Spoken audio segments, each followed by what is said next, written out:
Bienvenue chez l'élève de 4e année maths. Aujourd'hui, on va corriger un exercice de complexe. Voilà l'énoncé de cet exercice. Donc, l'énoncé de l'exercice, c'est premièrement, résoudre dans une équation complexe de second degré, une équation simple, z carré moins 1 plus i fois z plus 6 plus 3i égale 0. Bon, le but de la résolution de cet exercice, c'est d'utiliser le discriminant delta et de trouver les racines carrées de ce discriminant, et ainsi de suite. Deuxième question, soit alpha un réel dans l'intervalle 0 pi sur 2, on considère l'équation E alpha, c'est une équation aussi de second degré, mais avec un paramètre alpha, z carré moins 1 plus 2 cosinus 2 alpha z plus 1 plus exponentielle moins 2 zi alpha égale 0. Vérifie que z1 égale exponentielle moins 2i alpha est une solution de exponentielle alpha. En déduire l'autre solution z2 de l'équation E alpha. Écrire z2 sous forme exponentielle. Donc ça, c'est la première partie de l'exercice. La deuxième partie, on va se rapporter maintenant à un repère orthonormé direct au UV. Et on désigne par A et B les points d'affixe respectifs ZA et ZB. D'affixe, donc ZA, c'est exponentielle moins 2i alpha, ZB, c'est 1 plus exponentielle 2i alpha, avec alpha appartient à l'intervalle 0 pi sur 2 ouvert en pi sur 2. Premièrement, petit a, déterminer et construire l'ensemble du point A et celui du point B lorsque alpha varie dans l'intervalle 0 pi sur 2. Montrer que ZB sur ZA égale à 2 cosinus alpha exponentielle 3i alpha. Petit c, déterminer alpha pour que OAB soit un triangle rectangle en haut. Deuxièmement, soit c'est le point d'affixe ZC égale à ZA plus ZB plus 1. Exprimer ZC en fonction de cosinus 2 alpha. Et petit b, montrer que l'aire du triangle OBC est S de alpha égale à 1 plus cosinus 2 alpha facteur de la racine carrée de 1 moins cos carré 2 alpha. Finalement, c'est une question de synthèse. On déduire la valeur de alpha pour laquelle S de alpha est maximale. Bon, les autres sections aussi peuvent profiter de cet exercice, sauf peut-être la dernière question. C'est un peu de spécialité mathématique, ou bien c'est la spécialité de la 4e année maths. Bon. Passons à la correction. Donc, la partie grand A. Premièrement, au début, c'est une résolution d'une équation de second degré. Donc, l'équation, c'est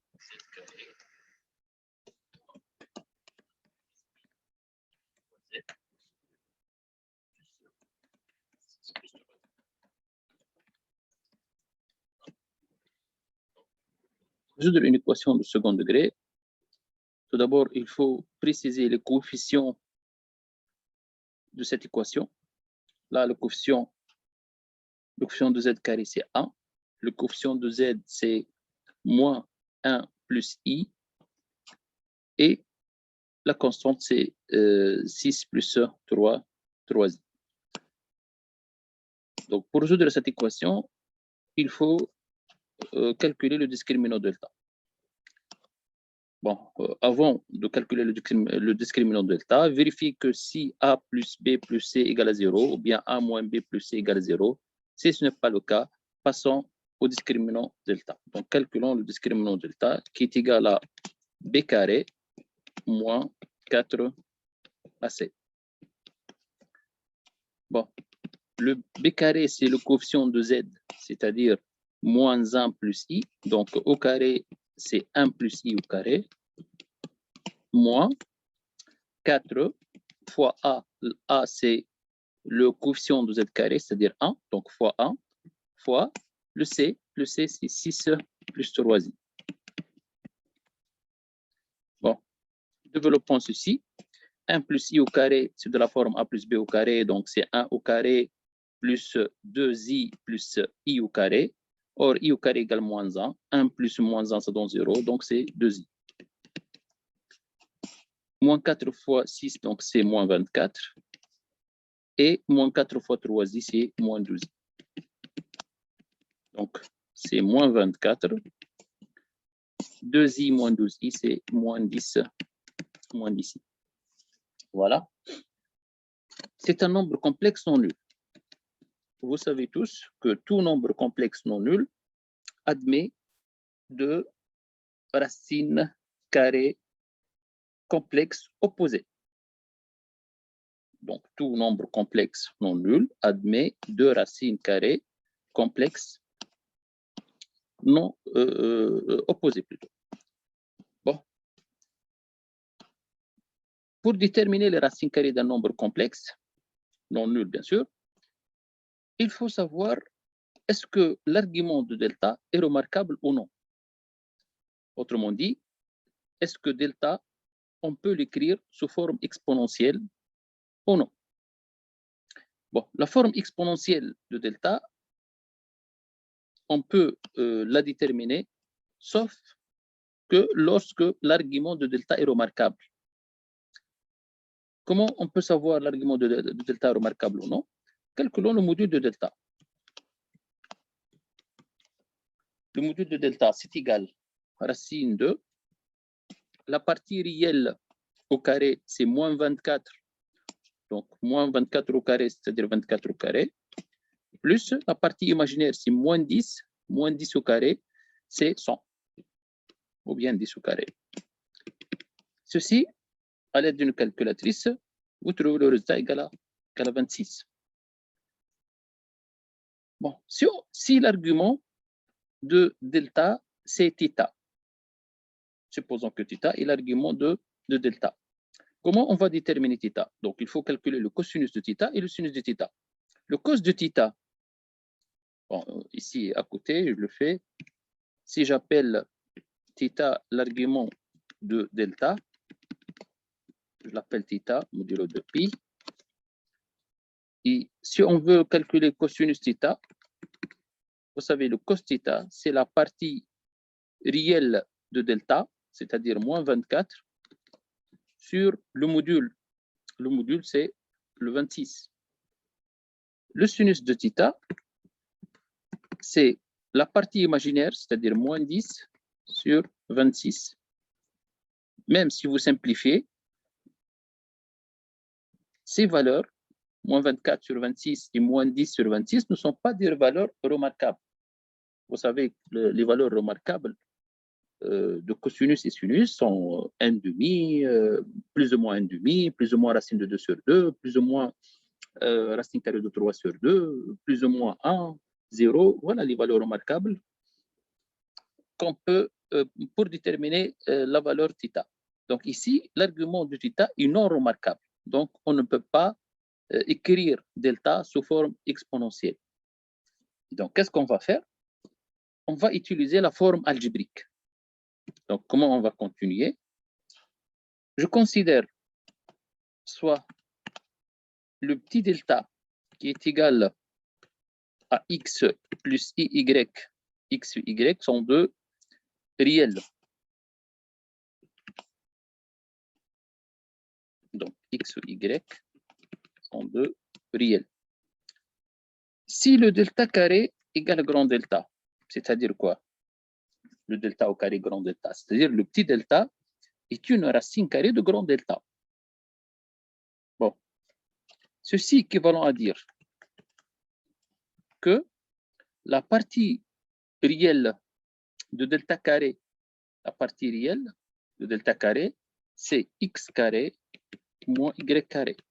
Si vous développez le delta carré, x plus i au carré, plus i y au carré, ça donne x carré, plus 2i xy, plus iy au carré, mais le y carré, c'est moins y carré. Donc là, plus, donc ça, c'est la partie réelle. La partie imaginaire de delta carré, c'est 2xy Bon, si on a deux nombres complexes égaux, alors les deux nombres complexes ont la même partie réelle et la même partie imaginaire. La même partie réelle de delta carré, je dis bien c'est x carré moins y carré. La partie réelle de grand delta, c'est moins 24. Donc ici, c'est moins 24. La partie imaginaire, c'est 2xy pour le delta au carré, et la partie imaginaire de grand delta, c'est le moins 10. Donc, il faut résoudre ce système pour déterminer le x et y. Mais on peut ajouter une autre condition, bien une autre donnée, pour simplifier le système. Les données, ce sont deux nombres complexes égaux, donc les deux nombres complexes ont le même module. Donc, le module de delta carré égale le module de grand delta. Mais le module de delta au carré, c'est x carré plus y carré. Le module de delta au carré, je rappelle, si on a un nombre complexe d'affixe x plus y avec x, y, 2 réels, alors le module de delta, c'est la racine carrée de x carré plus y carré, puisque ici c'est delta au carré, donc la racine carrée s'efface. Et la racine carrée de delta, plutôt le module de delta, de grand delta, on a bien calculé le module, c'est 26. Donc, on va résoudre ce système. Si on ajoute maintenant la première équation à la troisième équation, on va faire la somme entre la première et la troisième. On obtient x carré plus x carré, donc c'est 2x carré, moins y carré plus y carré se simplifie, c'est égal, moins 24 plus 26, c'est 2. Et je garde la deuxième équation. 2xy égale à moins 10. Bon, ceci équivalent à dire que le x carré égale à 1 et le 2xy, ou bien le xy tout court, le xy égale à moins 10 sur 2, c'est-à-dire moins 5. Voilà. Bon, ceci équivalent à dire le x carré égale à 1, donc x égale à 1 ou x égale à moins 1, et xy égale à moins 5. Bon, ce système, on peut le diviser en deux systèmes, c'est-à-dire je prends x égale à 1 avec le couple avec xy égale à moins 5, ou le x égale à moins 1 avec le xy égale à moins 5. Le premier système, si x égale à 1, si on remplace x par 1 dans la deuxième équation, on obtient y égale à moins 5. Ici, on remplace x par moins 1 dans le deuxième système, on obtient y égale à 5. Ainsi, le petit delta, qui est égal à x plus iy, c'est 1 moins 5i, ou bien le delta, c'est égal à moins 1 plus 5i. Donc, 1 moins 5i et moins 1 plus 5i sont les racines carrées de grand delta, qui est égal à moins 24 moins 10i. Bon. Pour déterminer ici, une petite remarque, pour déterminer x, y, si on arrive à x égale à 1 ou x égale moins 1 avec x, y égale moins 5, vous savez que le produit de deux nombres complexes négatifs équivalent à dire que le x et y sont de signes opposés. C'est une petite remarque. Parfois, on utilise cette méthode, dire que le x, y, le produit est négatif, donc x et y sont de signes opposés, et comme ça, on peut éliminer les deux autres cas. Ou bien, vous pouvez utiliser aussi la partage du système. Donc, on a deux systèmes et on est complètement comme dans ce trajet. Bon. Donc, ça, c'est la page 1. Passons à la suite de la résolution. Bon. Qu'est-ce qu'on va faire maintenant? On va choisir l'une de 2 racines carrées. Par exemple, on va choisir delta égale à 1. Donc, on va choisir delta égale à 1 moins 5i. Et on va compléter le calcul à l'aide de cette valeur de delta. Ou bien, vous pouvez aussi choisir l'autre valeur de delta. Mais attention, il ne faut pas choisir les deux valeurs. C'est-à-dire, vous choisissez le 1 moins 5i dans la première solution. Ensuite, dans la deuxième solution, vous choisissez le moins 1 plus 5i. Attention, vous tombez dans l'erreur et vous allez avoir, ou bien vous allez trouver la même solution, ce qui est impossible. Ce qu'il faut plutôt. Bon.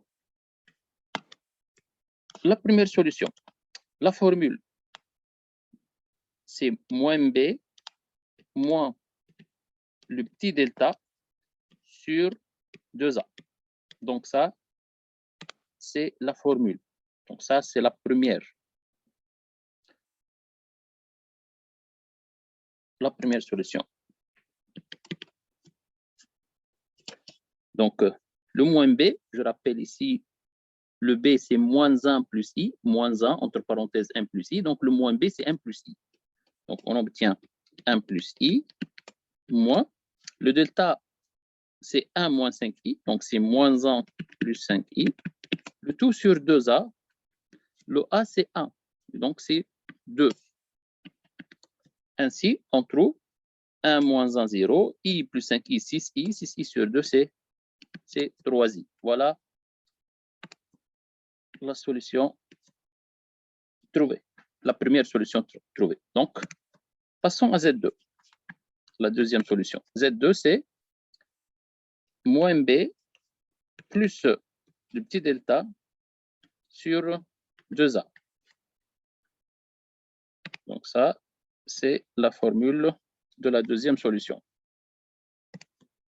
Le calcul, c'est 1 plus i plus 1 moins 5i sur 2. 1 plus 1, c'est 2. Donc, on obtient 2.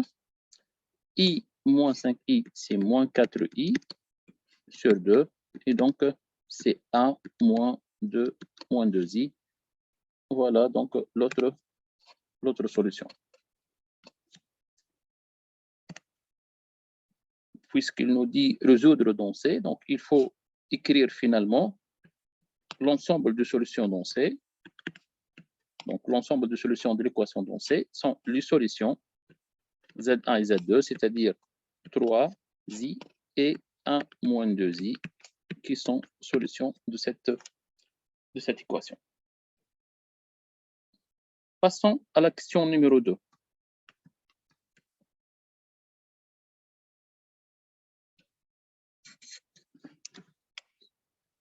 Soit alpha un nombre réel qui appartient à un intervalle 0 sur 2. Et on considère l'équation E alpha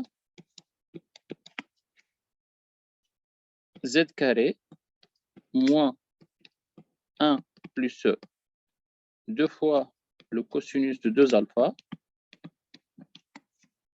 fois z plus 1 plus exponentielle moins 2i alpha égale à 0. Je dis bien, le alpha appartient à l'intervalle 0 pi sur 2 ouvert en pi sur 2 et fermé en 0.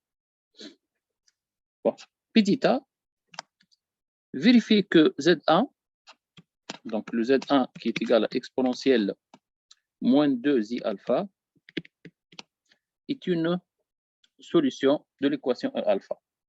Qu'est-ce qu'on va faire? On va remplacer la valeur de Z1 dans l'équation E alpha et vérifier que Z1 vérifie l'équation. Bon, remplaçons donc Z au carré, c'est-à-dire exponentielle moins 2i alpha au carré, moins 1 plus 2 cosinus 2 alpha fois exponentielle moins 2i alpha plus 1 plus exponentielle moins 2i alpha. Attention, ne mettez que ceci égale à 0. Non, on va calculer ceci, on va essayer de trouver 0. Bon, exponentielle moins 2i alpha au carré, ça donne exponentielle moins 4i alpha. Ensuite, si on développe, on va avoir moins 1 fois exponentielle 2i alpha, donc exponentielle moins 2i alpha, moins 2 cosinus 2 alpha fois exponentielle moins 2i alpha, plus 1 plus exponentielle moins 2i alpha. C'est égal encore. Vous remarquez ici qu'on a deux nombres complexes opposés. C'est moins 2 exponentielle moins 2i alpha. Et là, c'est plus exponentielle moins 2i alpha. Bon, qu'est-ce qu'il nous reste? Exponentielle moins 4i alpha moins 2 cosinus 2 alpha fois exponentielle moins 2i alpha. Bon, ici, on a deux méthodes. Ou bien essayer de transformer l'exponentielle. Vous savez que exponentielle i θ, c'est égal à cos θ plus i sinus θ. Ou bien de faire le chemin inverse, c'est-à-dire vous transformez le cosinus en fonction des exponentielles. Et ça, on le fait toujours à l'aide de deux formules appelées formules d'Euler. Je rappelle à côté ici les formules d'Euler. La première formule d'Euler, exponentielle i θ plus exponentielle moins i θ, c'est égal à 2 fois cosinus θ. Ou bien, si vous voulez, exponentielle i θ plus exponentielle moins i θ sur 2 nous donne cos θ. Et exponentielle i θ moins exponentielle moins i θ, c'est égal à 2i sinus θ, ou bien exponentielle i θ moins exponentielle moins i θ sur 2i égale à sinus θ. Voilà les deux formules d'Euler. Ici, on a deux cosinus. Donc, je peux utiliser la première formule d'Euler pour transformer le cosinus en des exponentielles. Donc, on a exponentielle moins 4i alpha moins, là, le 2 cos 2 alpha, je peux remplacer cette expression par exponentielle. Et là, le θ, c'est 2 alpha. Θ, c'est 2 alpha, et donc c'est 2i alpha plus exponentielle moins 2i alpha fois exponentielle moins 2i alpha. Bon, développons ceci. On obtient exponentielle moins 4i alpha.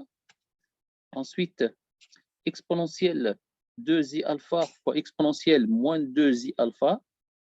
Vous savez, lorsque vous multipliez les exponentielles i θ fois exponentielle i θ prime, c'est égal à exponentielle i θ plus θ prime. Ou exponentielle i θ fois exponentielle moins i θ, c'est-à-dire si θ prime égale à moins θ, ou bien si on a le produit de deux nombres complexes de module 1 et deux nombres complexes sont conjugués. Dans ce cas, c'est égal à 1. Bon, donc c'est moins 1, puisque exponentielle 2e alpha fois exponentielle moins 2e alpha sont deux nombres conjugués de module 1, donc c'est égal à 1. Moins le exponentielle moins 2e alpha fois exponentielle moins 2e alpha, donc c'est exponentielle moins 4i alpha. Voilà. Mais là, j'ai oublié le 1, hein, le 1 ici. Donc, plus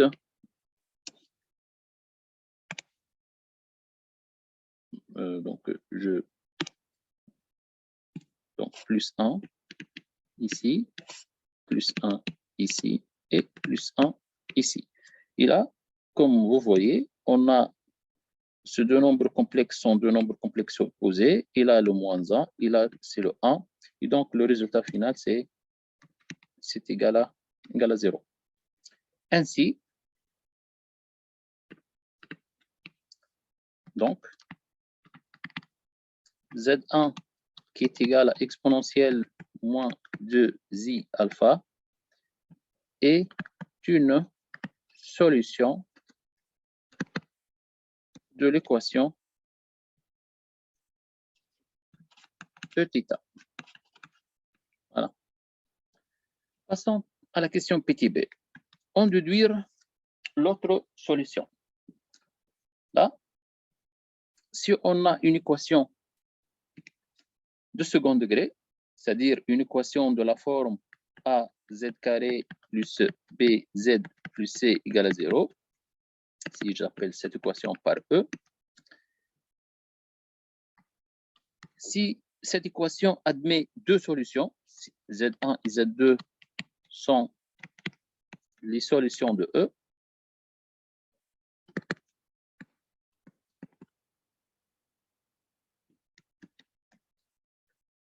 alors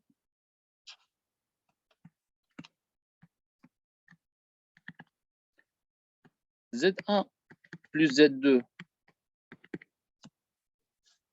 c'est égal à moins B sur A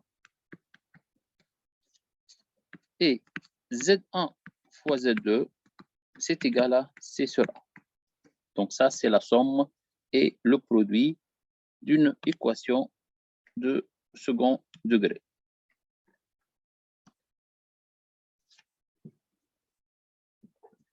Bon, on a bien vérifié que exponentielle moins 2i alpha est une solution de l'équation Eθ.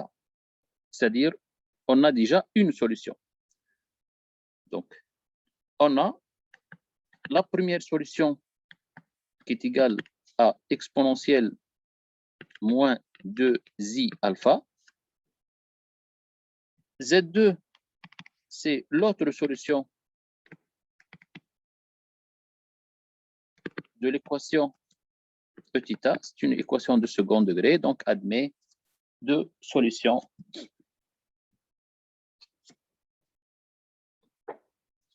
Bon. Vous pouvez utiliser ici la somme ou bien le produit pour déterminer le Z2. Le plus simple, le A, c'est égal à 1. Donc, Z1 plus Z2, c'est moins B, ou bien Z1 fois Z2, c'est C, comme vous voulez. Je préfère le produit ici.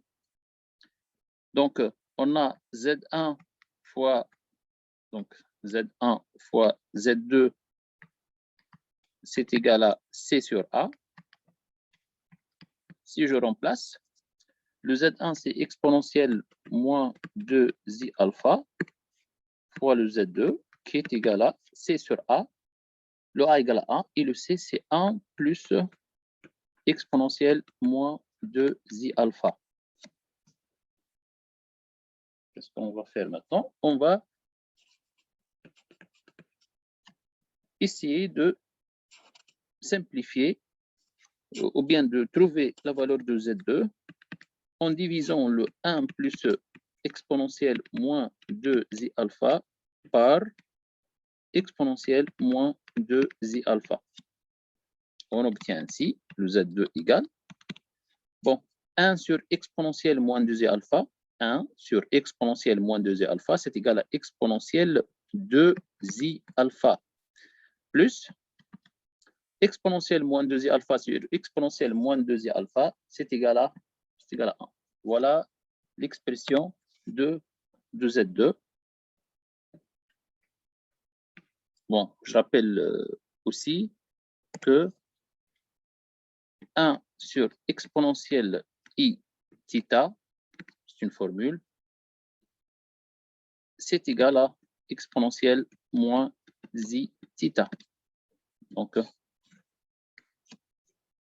j'ai utilisé ceci lorsque je divisais 1 par exponentielle moins 2i alpha. Voilà. Question C.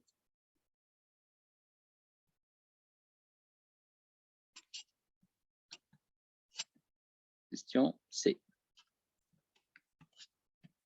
Écrire Z2 sous forme exponentielle.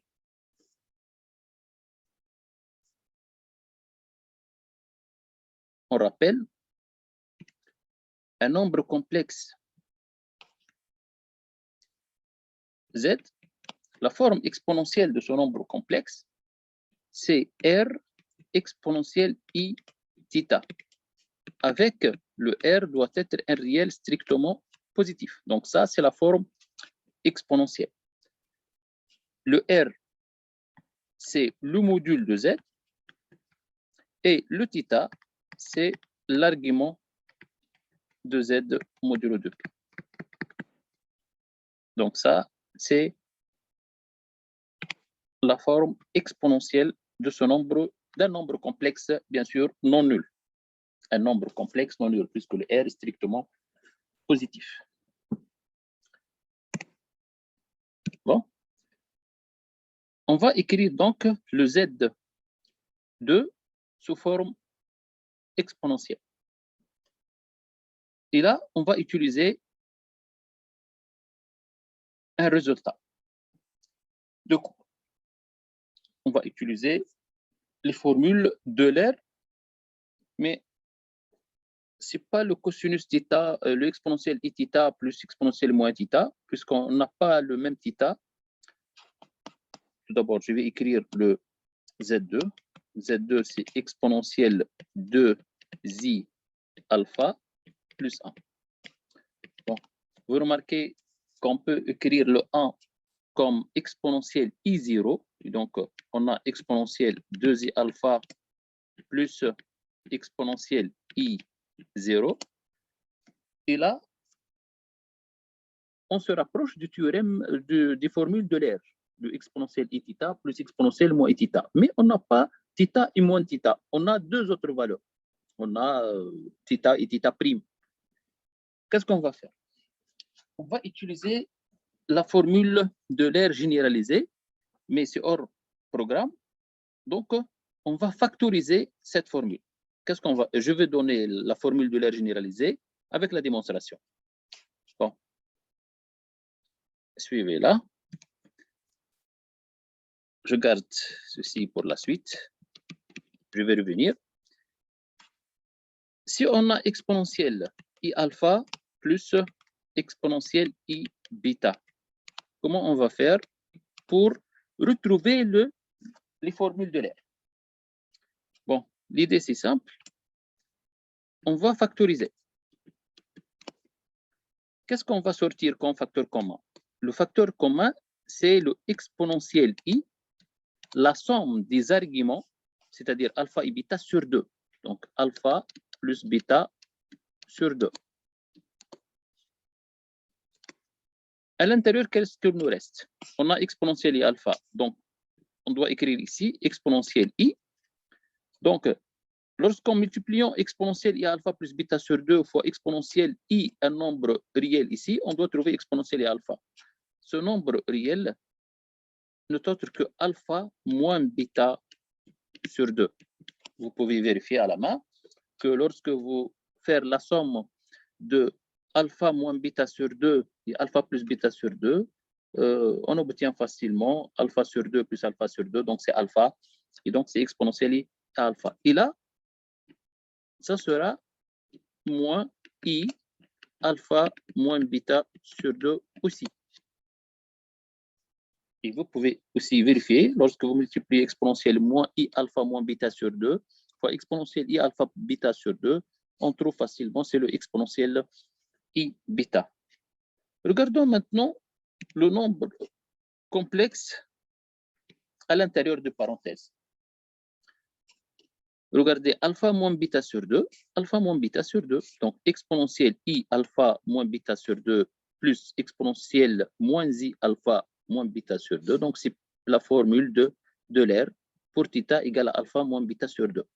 Et donc, le résultat, c'est égal 2 fois le cosinus de alpha moins bêta sur 2 fois exponentielle I alpha plus bêta sur 2. Donc ça est appelé la formule de l'air généralisée.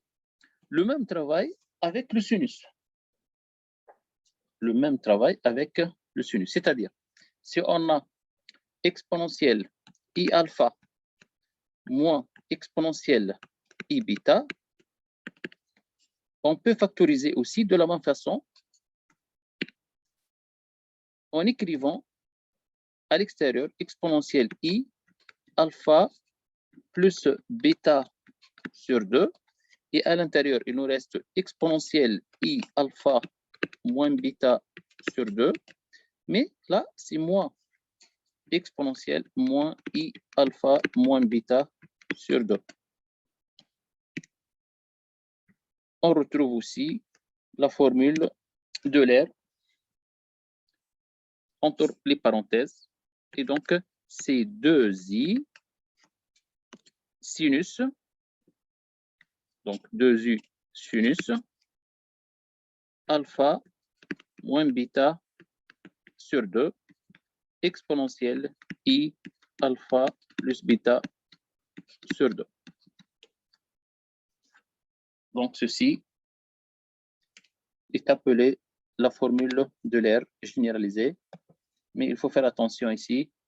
Il faut faire la factorisation, c'est-à-dire n'écrivez pas directement exponentielle I alpha plus exponentielle I bêta égale à 2 cos alpha moins bêta sur 2 exponentielle I alpha plus bêta sur 2. Non, il faut préciser la factorisation puisque cette formule est hors programme. Bon, on va utiliser maintenant la première formule, c'est-à-dire la somme. Donc, revenons à Z2 qui est égal à exponentielle 2i alpha plus exponentielle I0. Donc, Z2,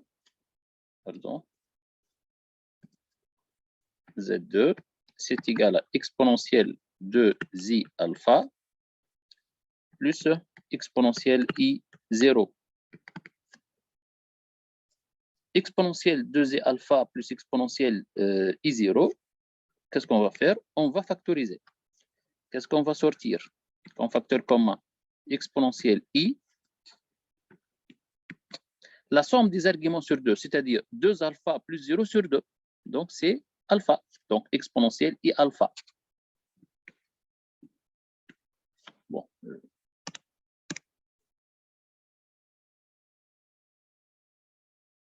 Je vais effacer. Voilà.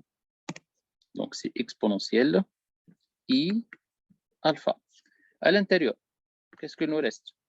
Exponentielle I alpha moins bêta sur 2. Donc, exponentielle 2 alpha moins 0 sur 2. Donc, c'est encore exponentielle I alpha. Plus exponentielle moins I alpha moins bêta sur 2. Donc, c'est moins exponentielle moins I alpha. Là, on trouve la formule de l'air. Donc, c'est 2 fois le cosinus de alpha fois exponentielle I alpha. Est-ce que c'est la forme exponentielle? Donc, on ne peut pas affirmer que c'est la forme exponentielle que lorsque on démontre que le 2 cosinus, là, le R, est strictement positif. Donc, il faut montrer tout d'abord que le 2 cos alpha est strictement positif. Ceci est vrai puisque vous savez que le alpha appartient à l'intervalle 0 pi sur 2, ouvert en pi sur 2. Vous savez aussi que dans cet intervalle, le cosinus de alpha est compris entre 0 et 1, strictement positif, le cos de alpha. puisque le cos alpha s'annule en pi sur 2. Donc, ça, c'est strictement positif. Si on multiplie par 2, il nous reste strictement positif. Effectivement, donc la forme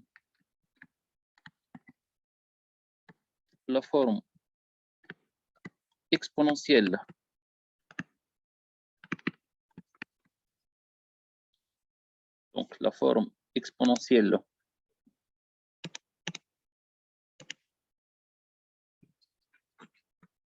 de Z2 et Z2 égale à 2 cosinus alpha fois exponentielle et alpha. Voilà la forme exponentielle de Z2.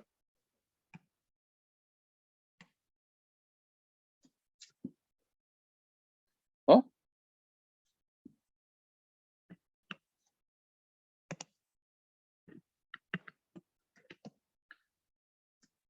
Passons à la question, ou bien passons à la partie grand 2.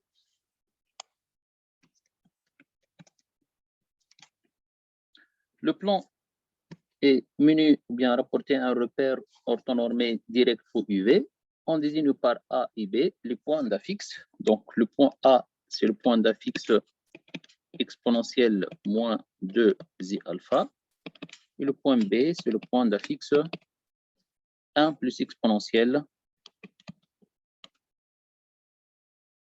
2i alpha, avec alpha appartient à l'intervalle 0 pi sur 2 ouvert en pi sur 2.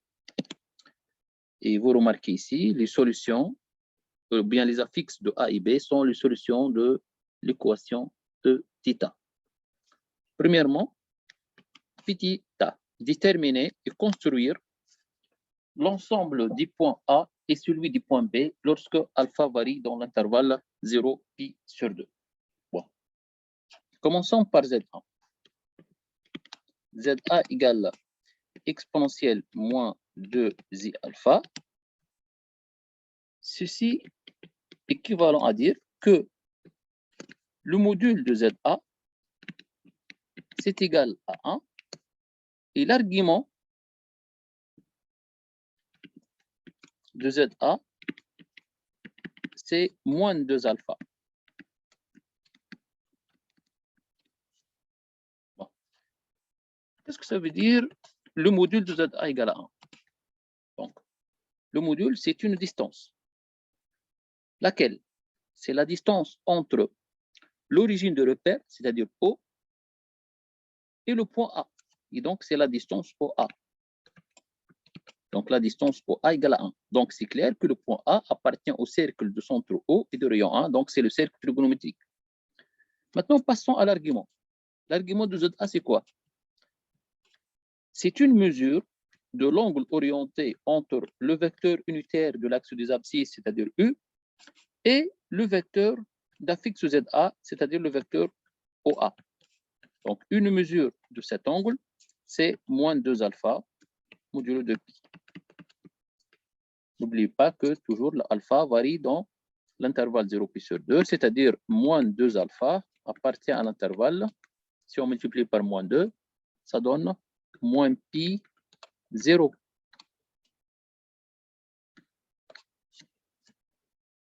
Bon. On va faire la construction avant de faire la conclusion. Qu'est-ce qu'on a? Donc,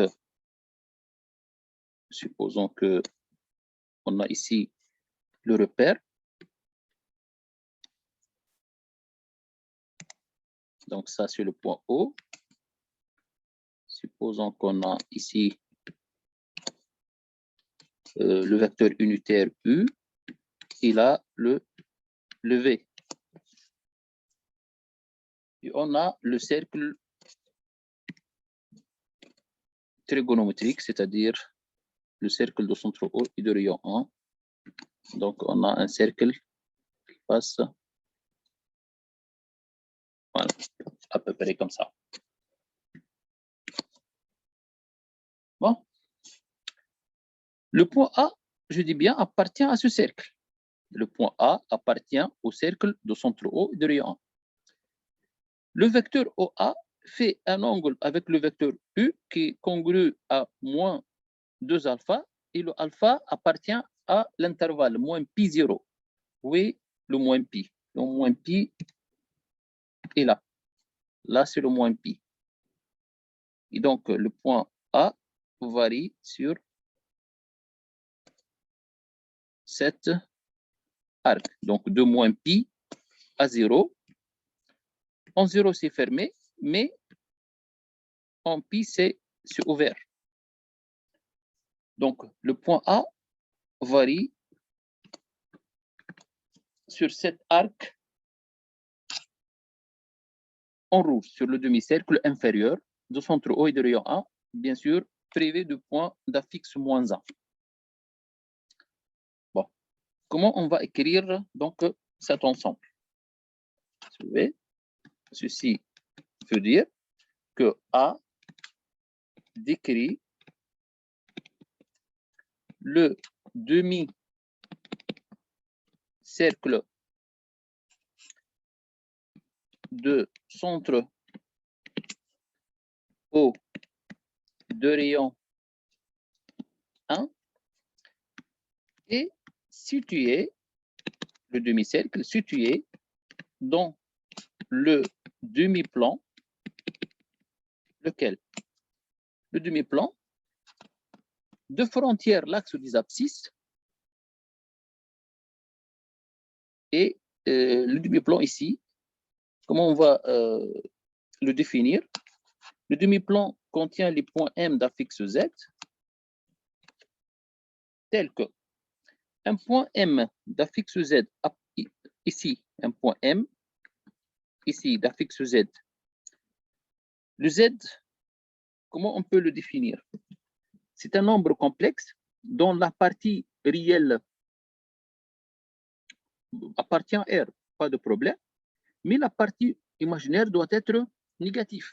Donc, on peut écrire ici, l'imaginaire de Z inférieur à 0. Mais le problème, est-ce que c'est inférieur ou égal ou bien inférieur strictement? Si vous dites inférieur strictement, le point, ce point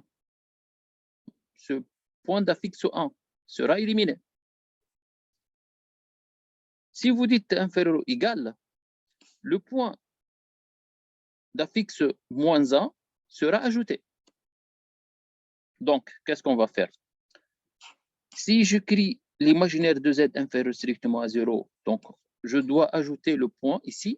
Donc, union le point, par exemple, le I d'affixe 1. Ici, vous dites l'imaginaire inférieur ou égal à 0, vous dites privé du point J, par exemple, d'affixe moins 1. Voilà donc l'ensemble du point A.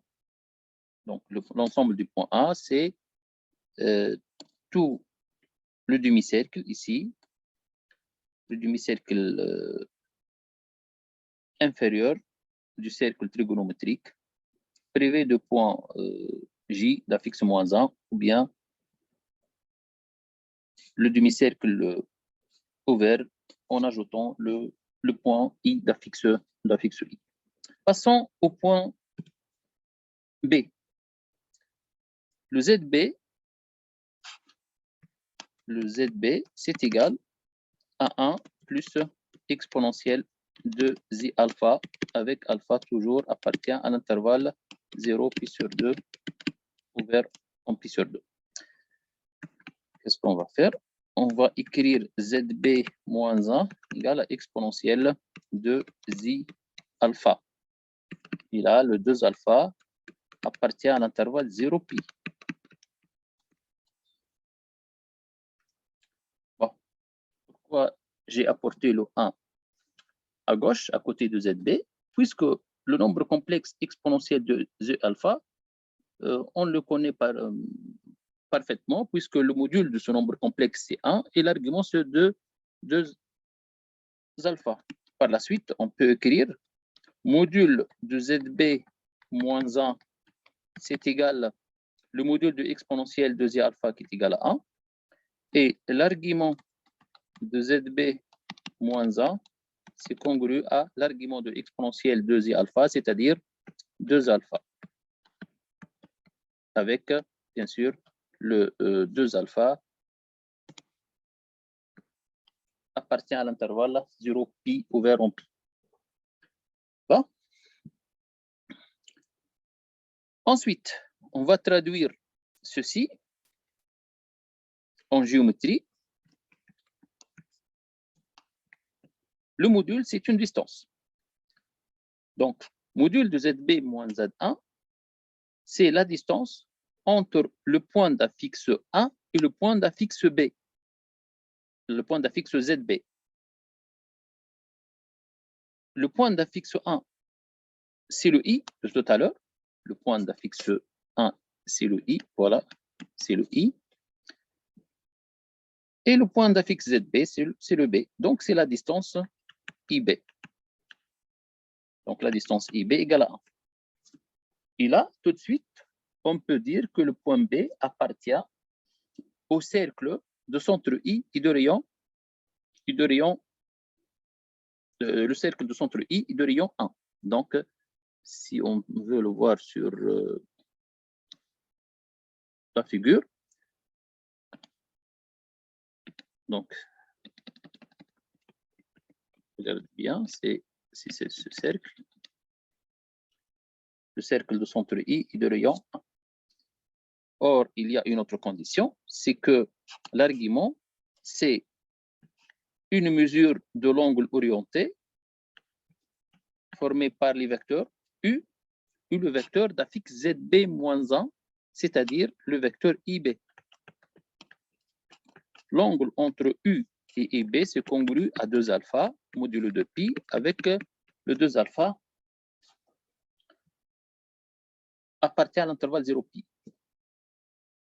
On va essayer de voir cette partie. Là, le cercle, donc le 0 est là, 0 jusqu'à pi. Donc, c'est 7 demi-cercles.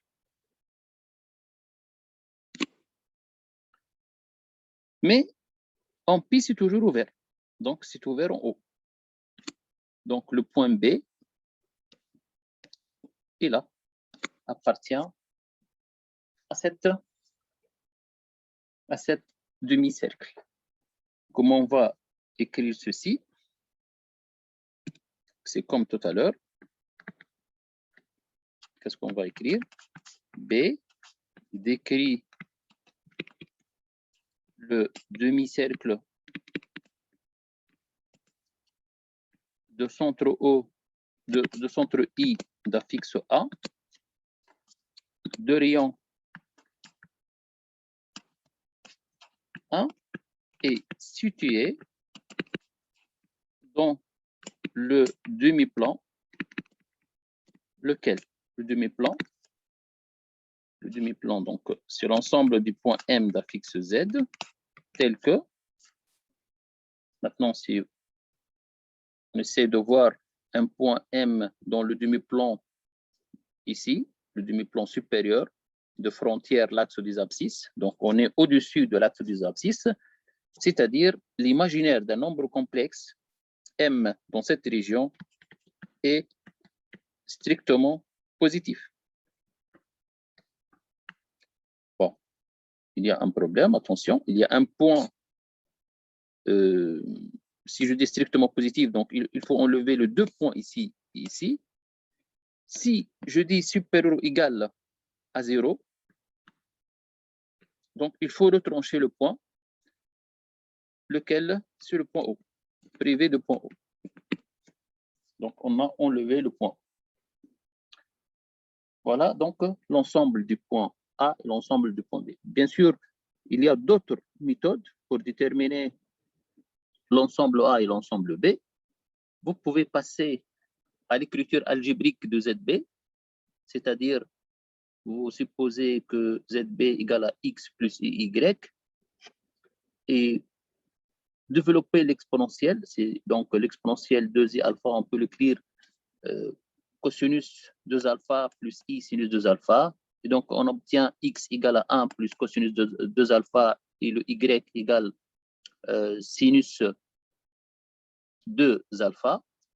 Passons ensuite à x moins 1 au carré et à y au carré. On obtient facilement que c'est égal à 1. Et c'est le cercle de centre, le point I de coordonnées 1, 0 et de rayon 1. Mais il faut revenir ensuite dans l'autre sens pour préciser que ce n'est pas un cercle tout entier, mais c'est un demi-cercle. Je crois la méthode la plus simple, c'est cette méthode, la méthode en écrivant, en passant en module et en argument, ensuite en passant à la distance et aux mesures des angles orientés. Bon. La question petit b.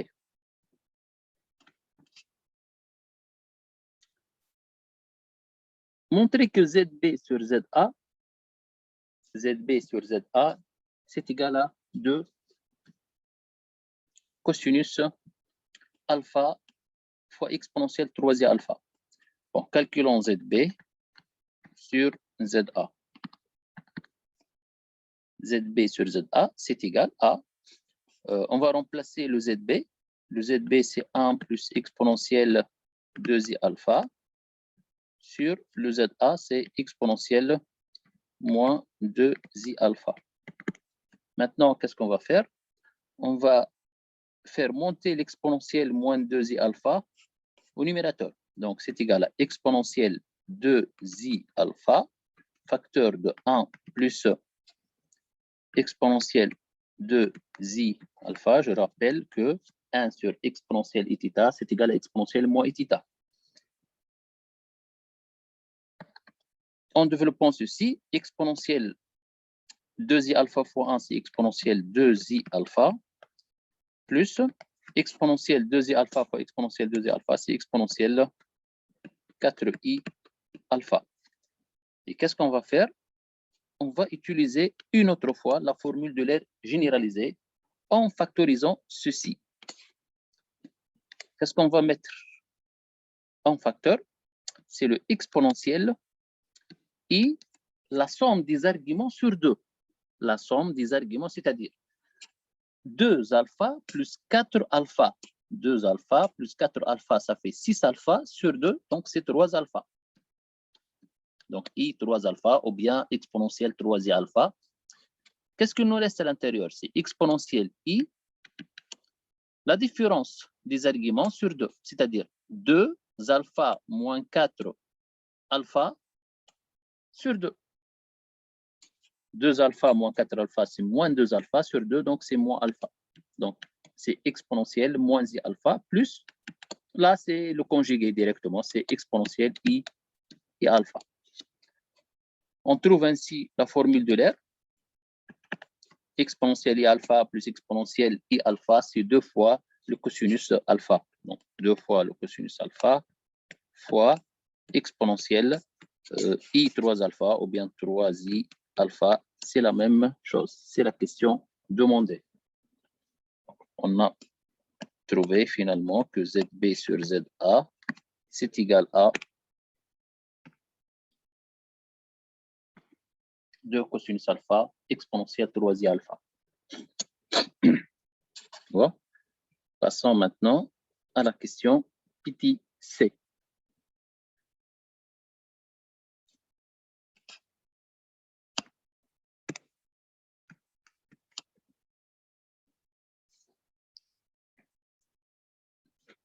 Mais avant de passer à la question petit c, je fais un petit rappel.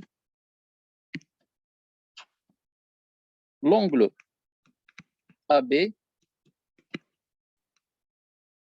CD. Cet angle, on peut l'écrire, c'est un angle orienté, c'est une mesure d'un angle orienté. Donc, je peux écrire cet angle comme argument d'un nombre complexe.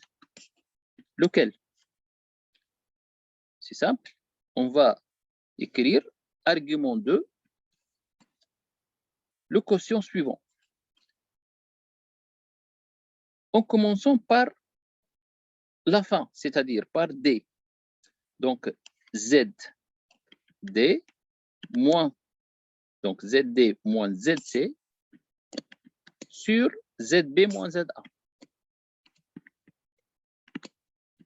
Modulo de pi.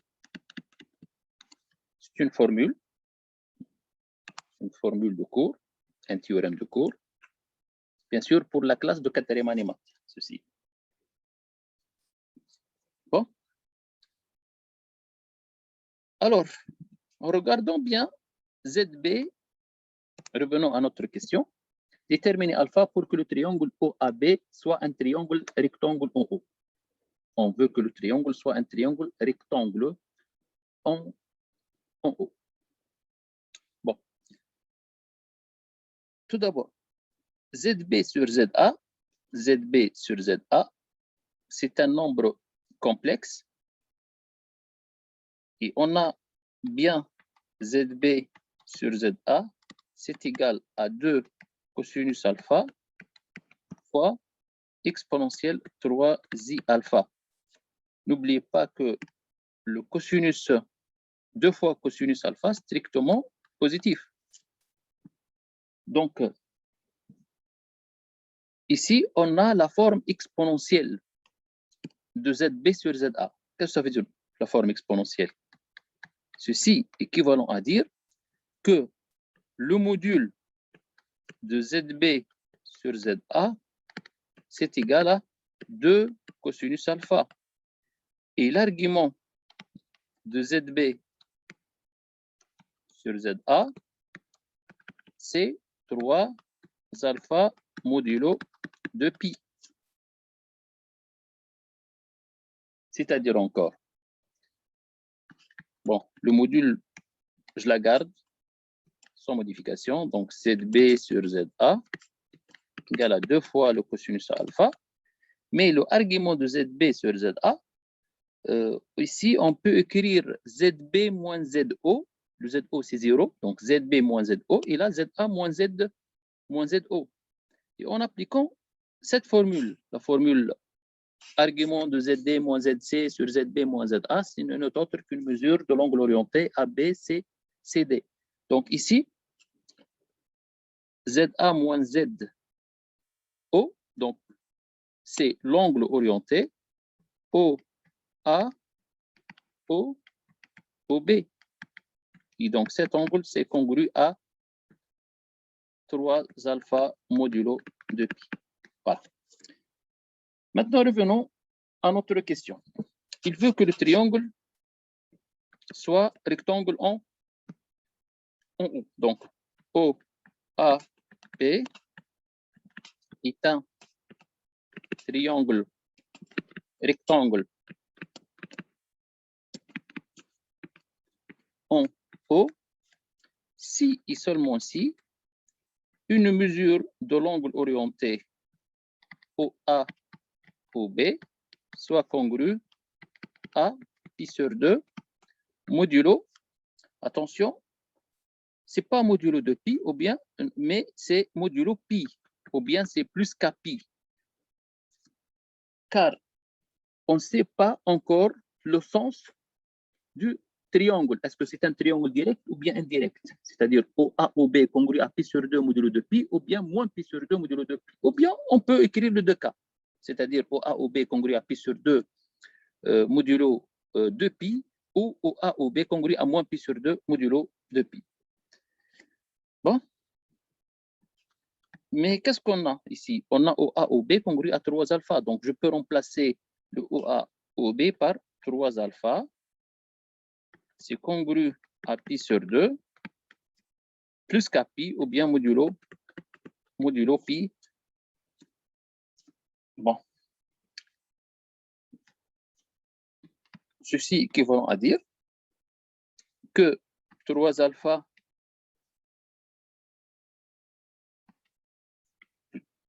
plutôt le alpha, je vais diviser par 3. Donc, le alpha congru à pi sur 6. Et là aussi, il faut faire attention, c'est modulo pi sur 3. Ou bien, vous écrivez plus k pi sur 3. C'est la même chose. Bon, je vais l'écrire entre parenthèses ici. Le 3 alpha, c'est égal à pi sur 2 plus k pi, avec k appartient à z. K appartient à z.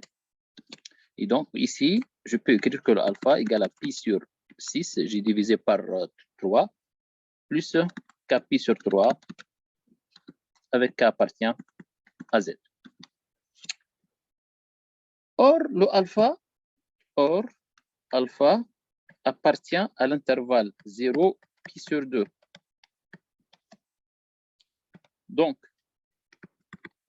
regardez bien. Là, avec une petite virgule, vous pouvez déterminer facilement le alpha. Donc, ça, c'est le cercle trigonométrique.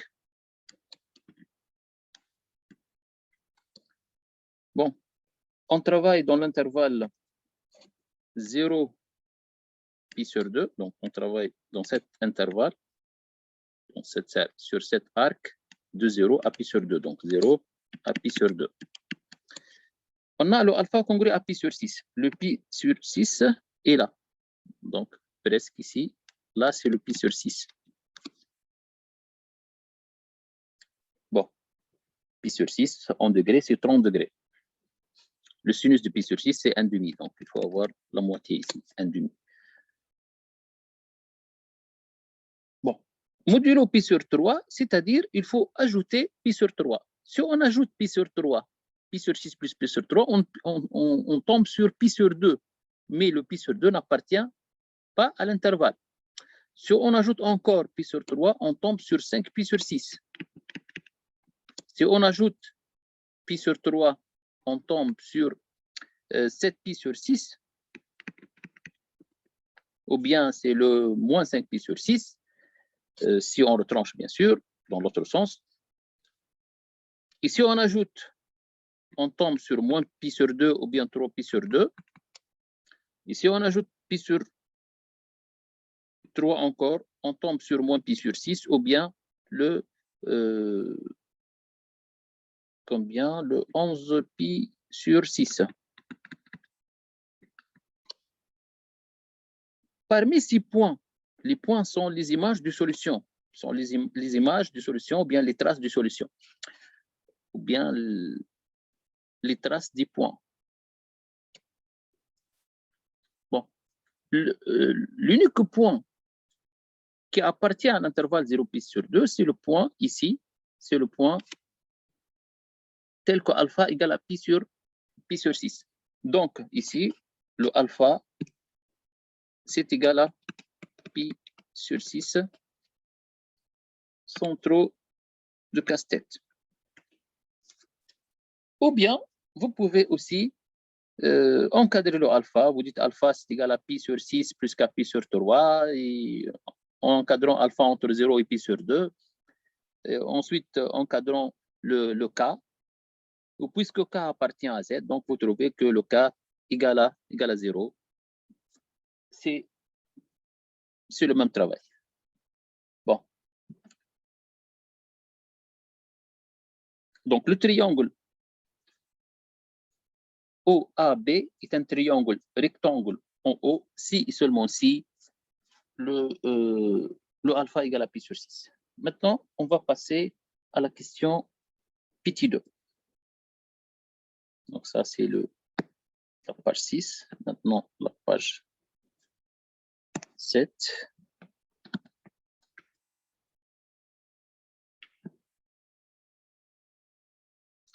Bon, la question 2. Soit c'est le point d'affixe ZC, donc, c'est égal à ZA plus ZB plus 1. Qu'est-ce qu'il veut? Exprimer le ZC en fonction de cosinus de alpha. Donc, on va remplacer.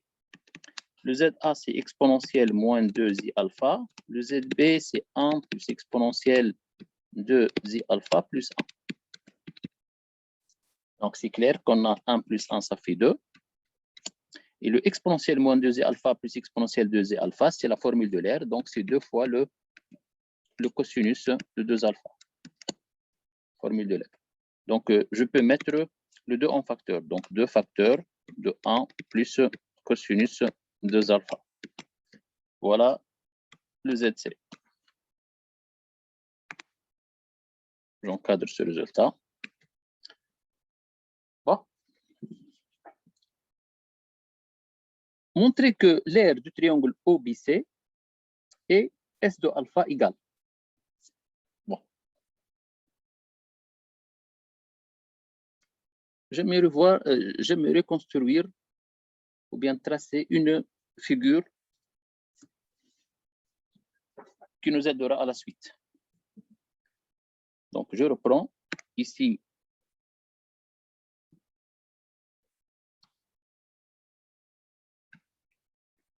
Donc, ça, c'est l'axe des abscisses et l'axe des ordonnées. Ça, c'est le point O. L'axe, le U, le V, le paire orthonormé. Bon.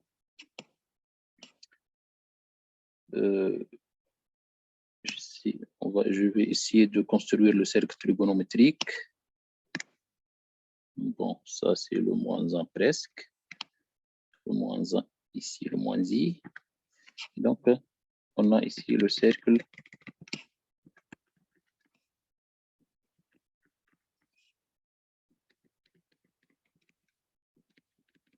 trigonométrique. Bon, je vais choisir le alpha.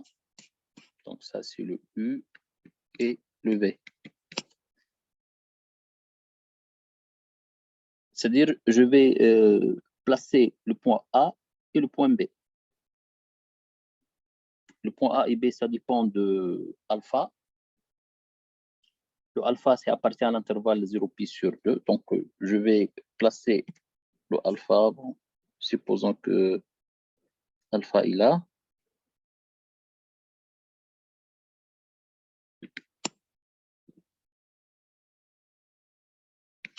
Bon, je vais supposer que cet angle, c'est alpha. Bon, 3 alpha, c'est à peu près donc 2 alpha. Il a presque 3 alpha ici.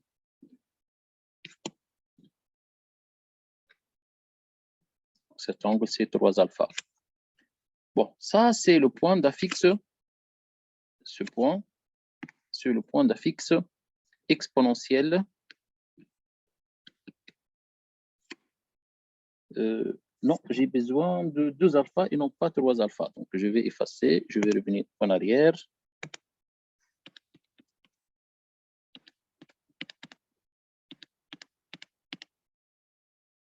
Bon, je reprends. Supposons ça, c'est alpha.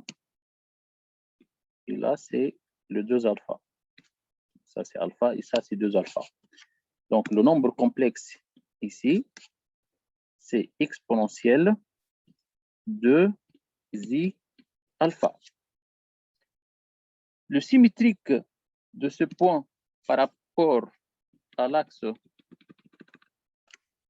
des abscisses, c'est le point d'affixe exponentiel, bien sûr le nombre conjugué, c'est-à-dire exponentiel moins 2i alpha.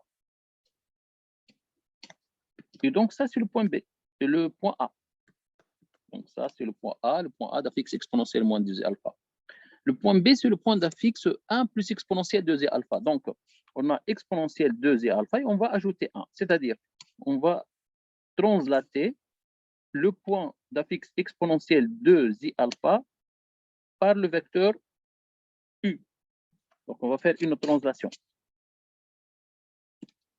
Donc, translation du vecteur avec donc le vecteur U. Donc, c'est exponentiel 2i alpha plus 1. Presque ici. Donc, ça, c'est le point. Ça, c'est le point, je dis bien, le point lequel, c'est le point B d'affixe 1 plus exponentiel 2i alpha. Donc, on a bien ici la distance OB qui est égale exactement à 2 fois le cosinus de alpha. Non, ce n'est pas le 2 cosinus. L'angle, c'est alpha, mais la distance OB, c'est 2 fois le cosinus fois la distance OA, c'est égal à 1. Oui, c'est 2 fois. Bon. Maintenant, on va placer le point C tel que le point C, c'est égal à 2 fois le 1 plus cosinus de alpha. 1 plus cos 2 alpha. Tout d'abord, où est le cosinus de alpha? Cosinus de alpha, c'est... Comment on va le construire? Regardez. Cosinus 2 alpha. Donc, ça, c'est alpha, c'est 2 alpha. Donc, voilà le cosinus. Ça, c'est le cosinus de 2 alpha. Qu'est-ce qu'on va faire? On va ajouter 1 à cette distance. Ça, c'est cosinus, donc la distance de là, de O à ce point. Ça, c'est cosinus 2 alpha. Cosinus 2 alpha plus 1. Donc, si on ajoute 1, donc c'est exactement ici. Voilà. Si j'appelle ce point par H, le point H, c'est le point d'affixe 1 plus cos 2 alpha, puisque ça, c'est 1. Cette distance, regardez, entre exponentielle 2 et alpha et le point B, c'est 1. Et cette distance du point d'affixe exponentielle 2 et alpha à l'axe des ordonnées, c'est n'est autre que le cos de 2 alpha. Et donc, la distance pour H, c'est exactement le 1 plus cosinus 2 alpha. Et donc, c'est le projeté orthogonal, si vous voulez, du point B sur l'axe des abscisses. Ensuite, ZC, c'est 2 fois. ZC, c'est 2 fois cette distance. Donc, le H, c'est le milieu de OC. Et donc, le C, presque ici. Donc, à l'aide d'un compas, vous pouvez placer le point C. Et donc, le triangle OBC, c'est ce triangle OBC. Voilà. Lorsque alpha varie, le point A varie, le point B varie, et donc le triangle, bien sûr le point C aussi varie, et donc le triangle OBC aussi varie. Et donc l'aire de ce triangle varie. Il demande tout d'abord de calculer l'aire du triangle OBC. Donc la question petit b. On va calculer l'aire du triangle OBC. L'aire du triangle, c'est l'énoncé, c'est appelé par S de alpha. Donc c'est l'aire du triangle OBC. Vous savez que l'aire d'un triangle, c'est 1/2 le côté fois la hauteur qui lui correspond sur 2. C'est-à-dire la base fois la hauteur sur 2, ici, puisque là, c'est un triangle isocèle en B. Donc, c'est 1/2 OC fois BH. Bon, c'est égal encore 1/2 fois le module de ZC, la distance, fois la distance BH sur le module de ZH moins ZB. Et donc, c'est égal à 1/2 fois le module de ZC, c'est 2 fois, donc c'est le module de 2 fois 1 plus cosinus 2 alpha, fois le module de ZH moins ZB, c'est la distance BH, ou tout simplement, c'est cette distance, c'est-à-dire, si vous projetez encore, là, c'est le sinus de 2 alpha. Donc, sinus de alpha. C'est égal à, simplifions par 2, le 1 plus cosinus 2 alpha, c'est positif, donc directement, c'est 1 plus cosinus 2 alpha. Et le sinus aussi, c'est positif, donc sinus 2 alpha. on n'a pas encore arrivé à l'expression demandée. Et en regardant l'expression demandée, c'est la racine carrée de 1 moins cos carré, qui n'est autre que le sinus de 2 alpha, puisque vous savez que le sinus ici, cos carré plus sinus carré, c'est égal à 1. Donc, je peux remplacer ici le sinus par la racine carrée de 1 moins le cosinus carré de 2 alpha. Voilà, tout simplement, vous savez pourquoi. Donc, on n'a pas besoin de montrer encore pourquoi le sinus 2 alpha égale la racine carrée de 1 moins cos carré de 2 alpha. C'est une formule de première année. Bon. Ensuite, la dernière question.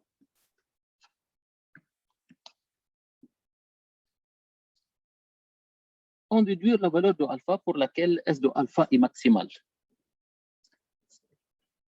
C'est une question d'optimisation. Ce genre de question entraîne bien fait appel à une fonction. Ensuite, à l'aide du tableau de variation de cette fonction, on peut répondre à la question. Qu'est-ce qu'on va faire? Donc, en principe, on va prendre la fonction S de alpha et on va y faire l'étude, ou bien le tableau de variation de cette fonction pour déterminer la valeur maximale de S de alpha et la valeur de alpha pour la valeur maximale de S de alpha. Si on veut éviter les fonctions trigonométriques, on peut faire un changement de variable. C'est-à-dire, si on pose x égale à cosinus 2 alpha, bien sûr, le alpha appartient, n'oubliez pas que le alpha appartient à 0 pi sur 2 ouvert en pi sur 2. Et donc, le cosinus de 2 alpha, donc 2 alpha appartient à 0 pi. Et dans l'intervalle 0 pi, vous savez que le cosinus de 2 alpha appartient à l'intervalle moins 1, 1, mais ici, ouvert en, le 2 alpha, c'est ouvert en pi, donc ouvert en moins 1. Ainsi, le x appartient à l'intervalle moins 1, 1. Donc, le S de alpha devient 1 plus cosinus de alpha, c'est-à-dire 1 plus x, fois la racine carrée de 1 moins x carré. Et ça, c'est une fonction de x. Donc, S de alpha, c'est f de x. Bon. Et on va essayer de dresser le tableau de variation de la fonction f. Regardons l'expression de f. Je vais l'encadrer pour mémoriser cette fonction. F de x est égal à 1 plus x racine de 1 moins x carré. Donc, il faut voir la dérivabilité de la fonction f. F est définie sur l'intervalle moins 1. Vous savez que 1 plus x est une fonction dérivable sur toute R, en particulier sur l'intervalle moins 1. La fonction racine de 1 moins x carré est dérivable lorsque 1 moins x carré dérivable est strictement positif. 1 moins x carré, comme vous savez, est strictement positive sur l'intervalle moins 1, 1 ouvert de deux côtés. Et donc, f est dérivable. F est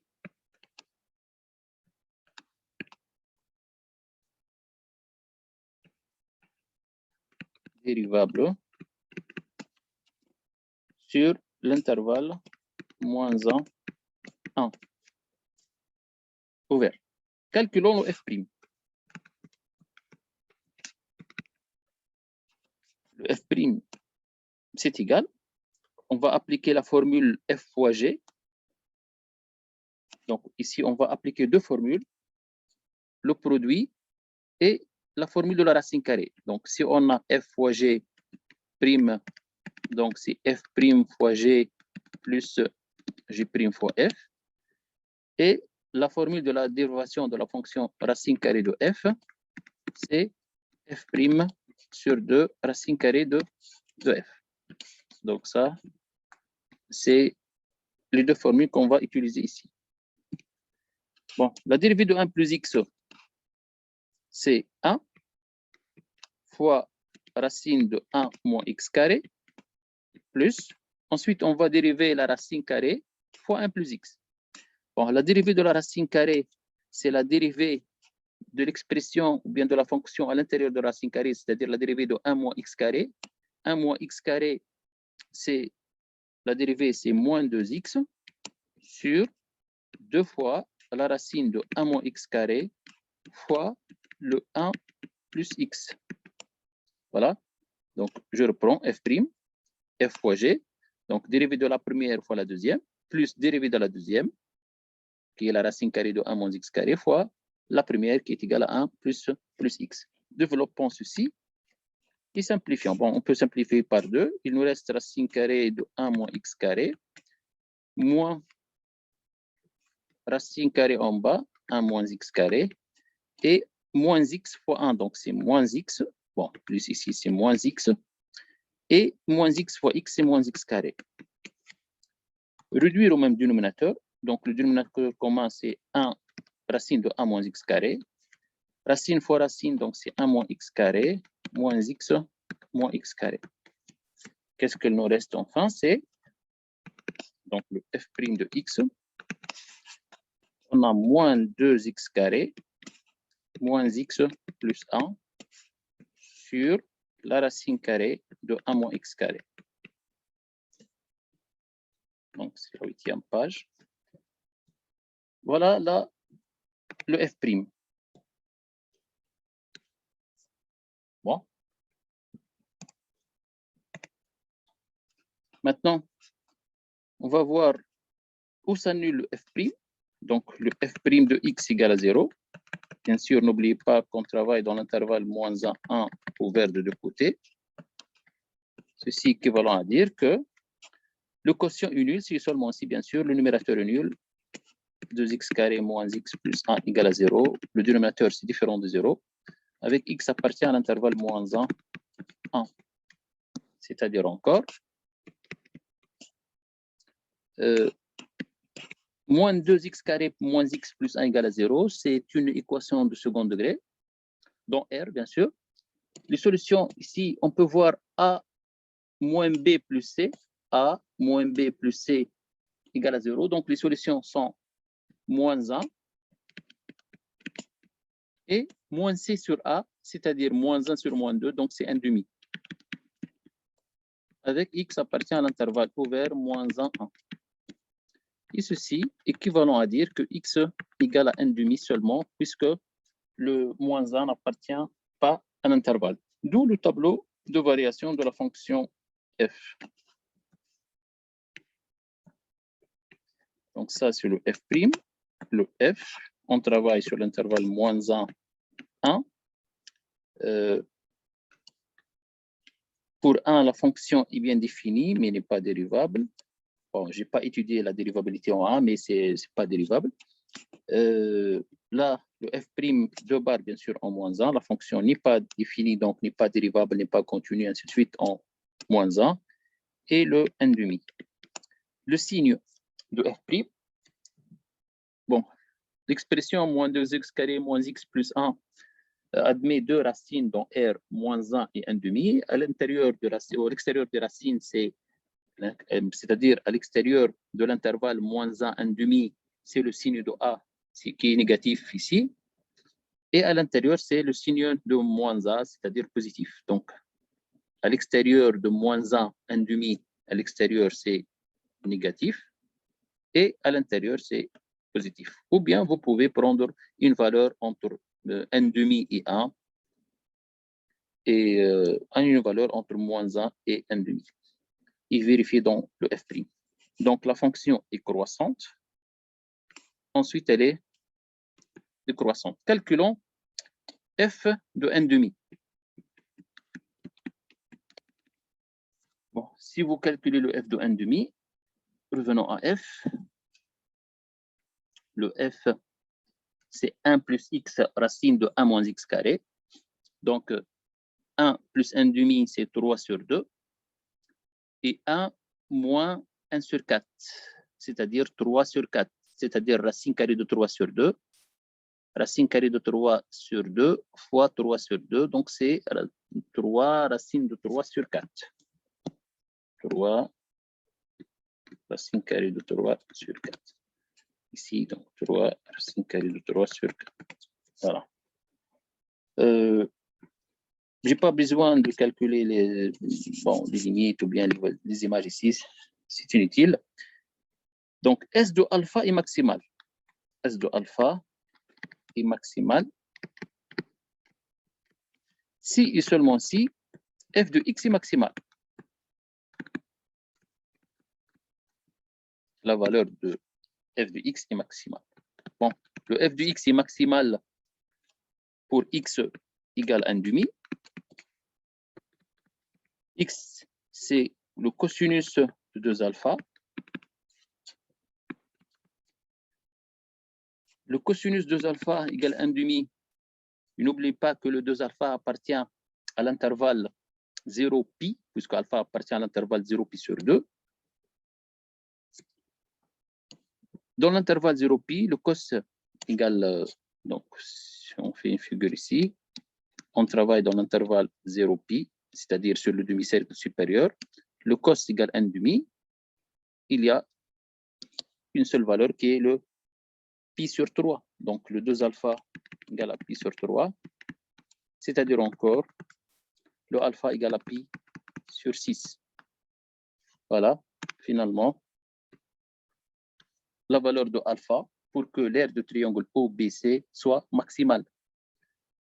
Mais vous vous rappelez bien que le alpha égale à pi sur 6, c'est la valeur de alpha pour lequel le triangle OAB est rectangle. Donc, on peut faire comme une remarque.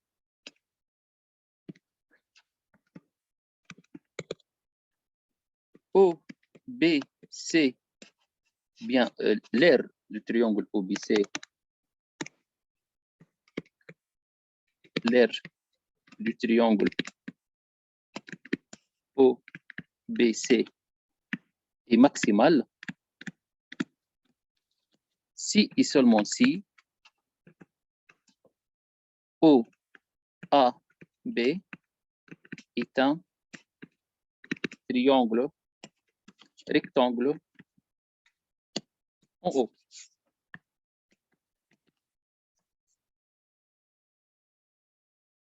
Voilà. Voilà, on est arrivé à la fin de cette séance. Merci beaucoup pour votre attention et à la prochaine.